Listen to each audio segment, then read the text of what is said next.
урматтуу кеңештин катышуучулары, урматтуу чакырылган коноктор, кеңештин жыйынын жабаар алдында бир 2 мүнөттүк регламентти бузуп коюуга уруксат этиңиздер. Бир маселе бар, ошону роликти бергилечи, видео ролик.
Tanıdınız mı eкен? Чүй облустук соттун төрагасына окшоп турат. Туура таанып да. Урматтуу кеңештин мүчөлөрү, урматтуу катышуучулар, биз бир топ убакыттан бери ушул мыйзамдарды, кодекстерди иштеп чыгып, жаңы конституцияга ылайык келтирели, реформаларды жүргүзөлү, сот системасында адилеттүүлүктү орнотолу, мыйзамдуулукту орнотолу деп атабыз. Анан мына ушундай сотторубуз өзүлөрү бир оңолбосо, мыйзамдарды алтын тамга менен жазып койсок дагы, биз реформаны мындай соттор менен аягына чыгара албайбыз.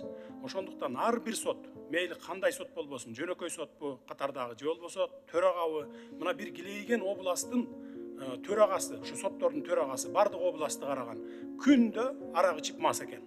Күндө мас келет экен, күндө ушинтип кабинетине кирет экен мынакей. Анан ушундай соттор менен биз кантип реформа жүргүзөбүз? Ошондуктан урматтуу жогорку соттун төрайымы, тазаланыңыздар. Бүгүн немедленно чакырып туруп, соттук кеңештин жыйынына салыңыз. Сизге ушундай тапшырма. Тиешелүү жыйынтыктарды чыгарабыз. Чыгарыңыздар тез арада. Биз качан гана соттор өздөрү оңолгондо, өздөрү кынтыксыз жүрүм турумга ээ болгондо, анан адилеттүүлүк чечимди чыгарганга багыт алганда гана биз реформаларды ишке ашыра алабыз. Болбосо мен дагы бир жолу кайталаймын, мыйзамдарды алтын тамга менен жазып өткөрүп алып туруп, соттордун алдына коюп берсек дагы биз мындай соттор менен реформа жүргүзө албайбыз. Ошондуктан оңолуңуздар, тазаланыңыздар.